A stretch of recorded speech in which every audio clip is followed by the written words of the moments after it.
My Dream, a short story by Leo Tolstoy. As a daughter, she no longer exists for me. Can't you understand? She simply doesn't exist. Still, I cannot possibly leave her to the charity of strangers. I will arrange things so that she can live as she pleases, but I do not wish to hear of her. Who would ever have thought? The horror of it, the horror of it. He shrugged his shoulders, shook his head, and raised his eyes. These words were spoken by Prince Michael Ivanovich to his brother Peter, who was governor of a province in central Russia. Prince Peter was a man of 50, Michael's junior by 10 years. On discovering that his daughter, who had left his house a year before, had settled here with her child, the elder brother had come from St. Petersburg to the provincial town, where the above conversation took place.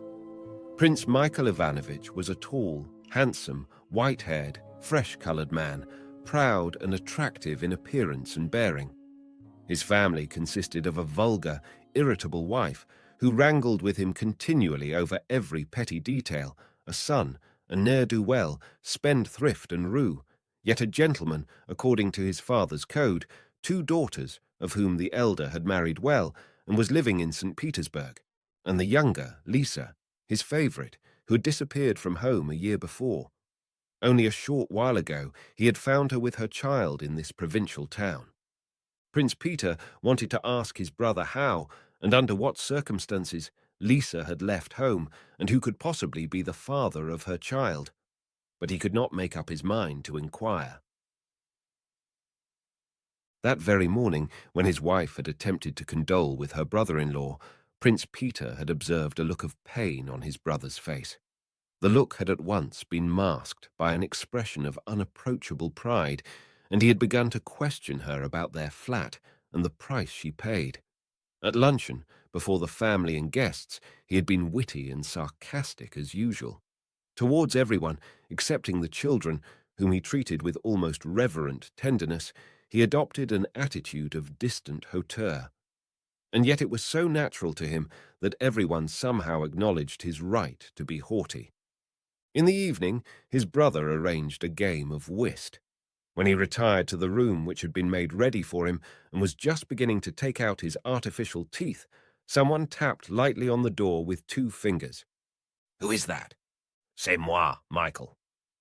Prince Michael Ivanovich recognized the voice of his sister-in-law, frowned, replaced his teeth, and said to himself, "What does she want?" Aloud he said, "Entrez."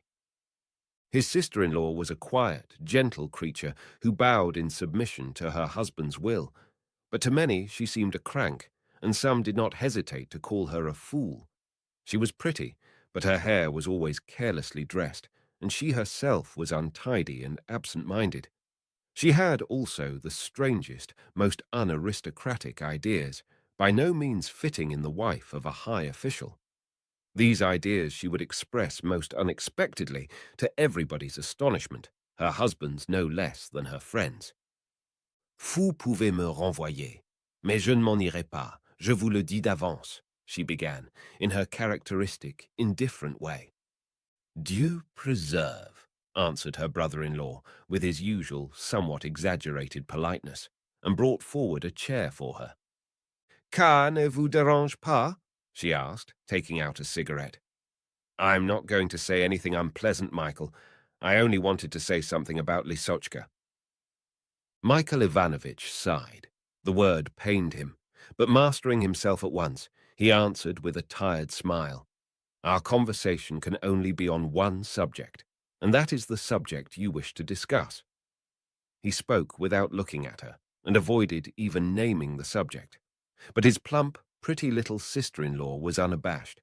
She continued to regard him with the same gentle, imploring look in her blue eyes, sighing even more deeply. "Michael, mon bon ami, have pity on her. She is only human." "I never doubted that," said Michael Ivanovich with a bitter smile. "She is your daughter." "She was, but my dear Aline, why talk about this?" "Michael, dear, won't you see her? I only wanted to say that the one who is to blame—" Prince Michael Ivanovich flushed. His face became cruel. "For heaven's sake, let us stop. I have suffered enough. I have now but one desire, and that is to put her in such a position that she will be independent of others, and that she shall have no further need of communicating with me. Then she can live her own life, and my family and I need know nothing more about her. That is all I can do. Michael, you say nothing but I. She, too, is I. No doubt. But, dear Aline, please let us drop the matter. I feel it too deeply. Alexandra Dmitrievna remained silent for a few moments, shaking her head. And Masha, your wife, thinks as you do. Yes, quite. Alexandra Dmitrievna made an inarticulate sound. Brisons là-dessus et bonne nuit, said he. But she did not go. She stood silent a moment. Then, Peter tells me you intend to leave the money with the woman where she lives. Have you the address? I have. Don't leave it with the woman, Michael. Go yourself. Just see how she lives. If you don't want to see her, you need not. He isn't there. There is no one there. Michael Ivanovich shuddered violently. Why do you torture me so? It's a sin against hospitality. Alexandra Dmitrievna rose, and almost in tears, being touched by her own pleading, said, She is so miserable, but she is such a dear. He got up and stood waiting for her to finish. She held out her hand. Michael, you do wrong, said she, and left him. For a long while after she had gone, Michael Ivanovich walked to and fro on the square of carpet. He frowned and shivered and exclaimed, Oh, oh! And then the sound of his own voice frightened him, and he was silent. His wounded pride tortured him. His daughter, brought up in the house of her mother, the famous Avdotia Borisovna, whom the Empress honored with her visits, an acquaintance with whom was an honor for all the world. His daughter, and he had lived his life as a knight of old, knowing neither fear nor blame. The fact that he had a natural son born of a Frenchwoman whom he had settled abroad did not lower his own self-esteem. And now this daughter, for whom he had not only done everything that a father could and should do, this daughter to whom he had given a splendid education and every opportunity to make a match in the best Russian society, this daughter to whom he had not only given all that a girl could desire, but whom he had really loved, whom he had admired, been proud of, this daughter had repaid him with such disgrace that he was ashamed and could not face the eyes of men. He recalled the time when she was not merely his child and a member of his family, but his darling, his joy and his pride. He saw her again, a little thing of 8 or 9, bright, intelligent, lively, impetuous, graceful, with brilliant black eyes and flowing auburn hair. He remembered how she used to jump up on his knees and hug him and tickle his neck, and how she would laugh, regardless of his protests, and continue to tickle him and kiss his lips, his eyes, and his cheeks. He was naturally opposed to all demonstration, but this impetuous love moved him, and he often submitted to her petting. He remembered also how sweet it was to caress her. To remember all this, when that sweet child had become what she now was, a creature of whom he could not think without loathing. He also recalled the time when she was growing into womanhood and the curious feeling of fear and anger that he experienced when he became aware that men regarded her as a woman. He thought of his jealous love when she came coquettishly to him, dressed for a ball and knowing that she was pretty. He dreaded the passionate glances which fell upon her that she not only did not understand but rejoiced in. Yes, thought he, that superstition of woman's purity. Quite the contrary. They do not know shame. They lack this sense. He remembered how, quite inexplicably to him, she had refused 2 very good suitors. She had become more and more fascinated by her own success in the round of gaieties she lived in. But this success could not last long. A year passed, then 2, then 3.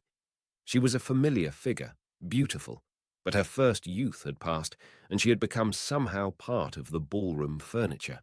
Michael Ivanovich remembered how he had realized that she was on the road to spinsterhood and desired but one thing for her. He must get her married off as quickly as possible, perhaps not quite so well as might have been arranged earlier, but still a respectable match. But it seemed to him she had behaved with a pride that bordered on insolence. Remembering this, his anger rose more and more fiercely against her. To think of her refusing so many decent men, only to end in this disgrace. Oh, oh, he groaned again. Then stopping, he lit a cigarette and tried to think of other things. He would send her money without ever letting her see him. But memories came again. He remembered. It was not so very long ago, for she was more than 20 then, her beginning a flirtation with a boy of 14, a cadet of the Corps of Pages who had been staying with them in the country. She had driven the boy half crazy. He had wept in his distraction. Then, how she had rebuked her father severely, coldly, and even rudely, when to put an end to this stupid affair, he had sent the boy away. She seemed somehow to consider herself insulted. Since then, father and daughter had drifted into undisguised hostility. I was right, he said to himself. She is a wicked and shameless woman. And then, as a last ghastly memory, there was the letter from Moscow, in which she wrote that she could not return home, that she was a miserable, abandoned woman, asking only to be forgiven and forgotten. Then the horrid recollection of the scene with his wife came to him, their surmises and their suspicions, which became a certainty. The calamity had happened in Finland, where they had let her visit her aunt, and the culprit was an insignificant Swede, a student, an empty-headed, worthless creature, and married. All this came back to him now as he paced backwards and forwards on the bedroom carpet, recollecting his former love for her, his pride in her. He recoiled with terror before the incomprehensible fact of her downfall, and he hated her for the agony she was causing him. He remembered the conversation with his sister-in-law and tried to imagine how he might forgive her. But as soon as the thought of him arose, there surged up in his heart horror, disgust, and wounded pride. He groaned aloud and tried to think of something else. No, it is impossible. I will hand over the money to Peter to give her monthly. And as for me, I have no longer a daughter. And again a curious feeling overpowered him, a mixture of self-pity at the recollection of his love for her and of fury against her for causing him this anguish. 2. During the last year, Lisa had without doubt lived through more than in all the preceding 25. Suddenly, she had realized the emptiness of her whole life. It rose before her, base and sordid, this life at home and among the rich set in St. Petersburg, this animal existence that never sounded the depths, but only touched the shallows of life. It was well enough for a year or two, or perhaps even 3. But when it went on for 7 or 8 years, with its parties, balls, concerts, and suppers, with its costumes and coiffures to display the charms of the body, with its adorers, old and young, all alike seemingly possessed of some unaccountable right to have everything, to laugh at everything, and with its summer months spent in the same way, everything yielding but a superficial pleasure, even music and reading merely touching upon life's problems, but never solving them, all this holding out no promise of change and losing its charm more and more, she began to despair. She had desperate moods when she longed to die. Her friends directed her thoughts to charity. On the one hand, she saw poverty which was real and repulsive, and a sham poverty even more repulsive and pitiable. On the other, she saw the terrible indifference of the lady patronesses who came in carriages and gowns worth thousands. Life became to her more and more unbearable. She yearned for something real, for life itself, not this playing at living, not this skimming life of its cream. Of real life there was none.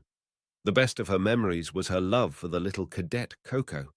That had been a good, honest, straightforward impulse, and now there was nothing like it. There could not be. She grew more and more depressed, and in this gloomy mood she went to visit an aunt in Finland. The fresh scenery and surroundings, the people strangely different to her own, appealed to her at any rate as a new experience. How and when it all began she could not clearly remember. Her aunt had another guest, a Swede. He talked of his work, his people, the latest Swedish novel. Somehow, she herself did not know how that terrible fascination of glances and smiles began, the meaning of which cannot be put into words. These smiles and glances seemed to reveal to each not only the soul of the other, but some vital and universal mystery. Every word they spoke was invested by these smiles with a profound and wonderful significance. Music, too, when they were listening together, or when they sang duets, became full of the same deep meaning. So also the words in the books they read aloud. Sometimes they would argue, but the moment their eyes met, or a smile flashed between them, the discussion remained far behind.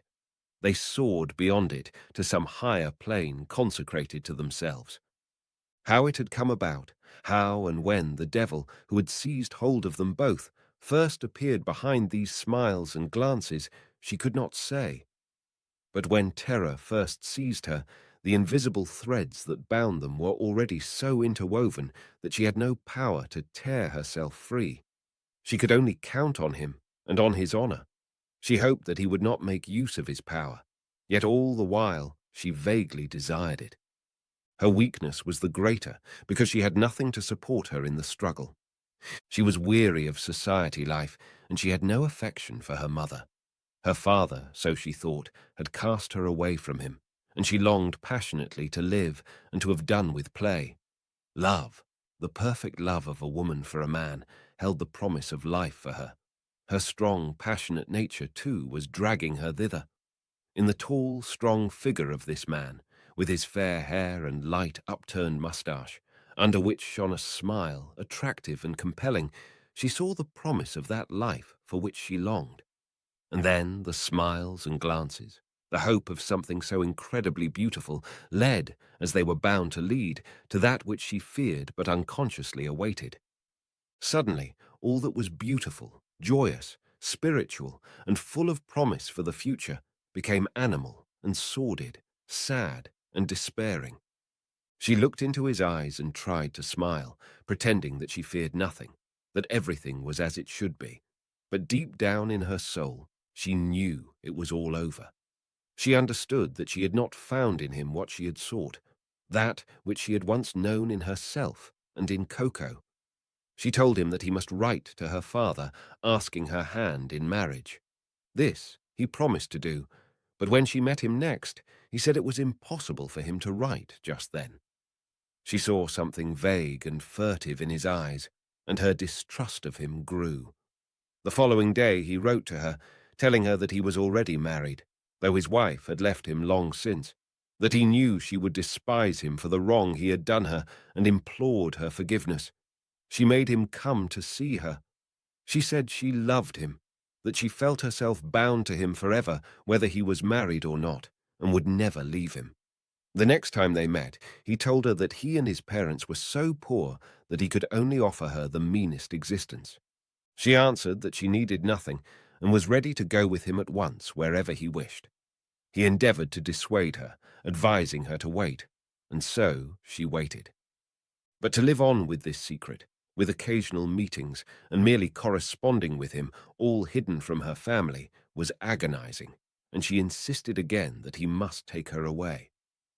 At first, when she returned to St. Petersburg, he wrote promising to come, and then letters ceased, and she knew no more of him. She tried to lead her old life, but it was impossible. She fell ill, and the efforts of the doctors were unavailing. In her hopelessness, she resolved to kill herself. But how was she to do this so that her death might seem natural? She really desired to take her life, and imagined that she had irrevocably decided on the step. So, obtaining some poison, she poured it into a glass, and in another instant would have drunk it, had not her sister's little son of 5 at that very moment run in to show her a toy his grandmother had given him. She caressed the child, and suddenly, stopping short, burst into tears. The thought overpowered her that she, too, might have been a mother had he not been married, and this vision of motherhood made her look into her own soul for the first time. She began to think not of what others would say of her, but of her own life, To kill oneself because of what the world might say was easy, but the moment she saw her own life dissociated from the world, to take that life was out of the question. She threw away the poison and ceased to think of suicide. Then her life within began. It was real life, and despite the torture of it, had the possibility been given her, she would not have turned back from it. She began to pray, but there was no comfort in prayer, and her suffering was less for herself than for her father, whose grief she foresaw and understood. Thus months dragged along, and then something happened which entirely transformed her life. One day, when she was at work upon a quilt, she suddenly experienced a strange sensation. No, it seemed impossible. Motionless, she sat with her work in hand. Was it possible that this was IT? Forgetting everything, his baseness and deceit, her mother's querulousness, and her father's sorrow, she smiled. She shuddered at the recollection that she was on the point of killing it, together with herself. She now directed all her thoughts to getting away, somewhere where she could bear her child, and become a miserable, pitiful mother, but a mother withal. Somehow she planned and arranged it all, leaving her home and settling in a distant provincial town where no one could find her, and where she thought she would be far from her people. But unfortunately, her father's brother received an appointment there, a thing she could not possibly foresee. For 4 months she had been living in the house of a midwife, one Maria Ivanovna, and on learning that her uncle had come to the town, she was preparing to fly to a still remoter hiding place. 3. Michael Ivanovich awoke early next morning. He entered his brother's study and handed him the cheque, filled in for a sum which he asked him to pay in monthly installments to his daughter. He inquired when the express left for St. Petersburg. The train left at 7 in the evening, giving him time for an early dinner before leaving.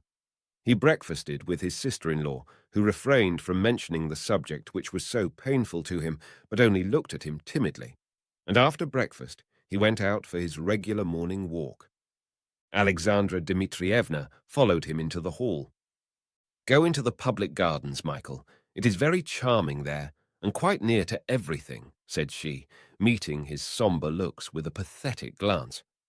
Michael Ivanovich followed her advice and went to the public gardens, which were so near to everything, and meditated with annoyance on the stupidity, the obstinacy, and heartlessness of women. "She is not in the very least sorry for me," he thought of his sister-in-law. "She cannot even understand my sorrow. And what of her?" He was thinking of his daughter. "She knows what all this means to me. The torture! What a blow in one's old age! My days will be shortened by it. But I'd rather have it over than endure this agony, and all that." "Pour les beaux yeux d'un chenapan." "Oh," he moaned, and a wave of hatred and fury arose in him as he thought of what would be said in the town when everyone knew. And no doubt, everyone knew already. Such a feeling of rage possessed him that he would have liked to beat it into her head and make her understand what she had done. These women never understand. "It is quite near everything," suddenly came to his mind, and getting out his notebook, he found her address. Vera Ivanovna Silvestrova, Kukonskaya Street, Abramov's house. She was living under this name. He left the gardens and called a cab. "Whom do you wish to see, sir?" asked the midwife, Maria Ivanovna, when he stepped on the narrow landing of the steep, stuffy staircase. "Does Madame Silvestrova live here?" "Vera Ivanovna." "Yes, please come in. She has gone out. She's gone to the shop round the corner, but she'll be back in a minute." Michael Ivanovich followed the stout figure of Maria Ivanovna into a tiny parlour, and from the next room came the screams of a baby, sounding cross and peevish, which filled him with disgust. They cut him like a knife. Maria Ivanovna apologized and went into the room, and he could hear her soothing the child. The child became quiet, and she returned. "That is her baby. She'll be back in a minute. You are a friend of hers, I suppose?" "Yes, a friend. But I think I had better come back later on," said Michael Ivanovich, preparing to go. It was too unbearable, this preparation to meet her, and any explanation seemed impossible. He had just turned to leave when he heard quick, light steps on the stairs, and he recognized Lisa's voice. "Maria Ivanovna, has he been crying while I've been gone? I was." Then she saw her father. The parcel she was carrying fell from her hands. "Father!" she cried, and stopped in the doorway, white and trembling. He remained motionless, staring at her. She had grown so thin. Her eyes were larger, her nose sharper, her hands worn and bony. He neither knew what to do nor what to say. He forgot all his grief about his dishonor.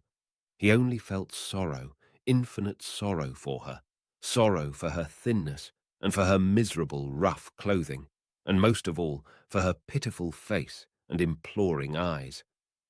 "Father, forgive," she said, moving towards him. "Forgive. Forgive me," he murmured, and he began to sob like a child, kissing her face and hands and wetting them with his tears.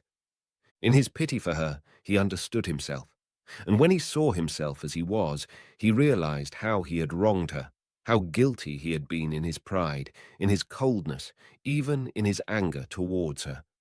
He was glad that it was he who was guilty, and that he had nothing to forgive, but that he himself needed forgiveness. She took him to her tiny room and told him how she lived, but she did not show him the child, nor did she mention the past, knowing how painful it would be to him. He told her that she must live differently. "Yes, if I could only live in the country," said she. "We will talk it over," he said. Suddenly the child began to wail and to scream. She opened her eyes very wide, and not taking them from her father's face, remained hesitating and motionless. "Well, I suppose you must feed him," said Michael Ivanovich, and frowned with the obvious effort. She got up, and suddenly the wild idea seized her to show him whom she loved so deeply, the thing she now loved best of all in the world. But first she looked at her father's face. Would he be angry or not? His face revealed no anger, only suffering. "Yes, go, go," said he. "God bless you. Yes. I'll come again tomorrow, and we will decide. Goodbye, my darling. Goodbye." Again, he found it hard to swallow the lump in his throat.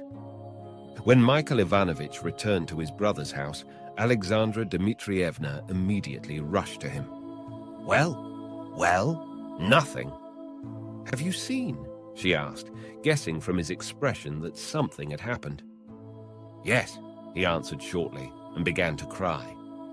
"I'm getting old and stupid," said he, mastering his emotion. "No, you are growing wise, very wise.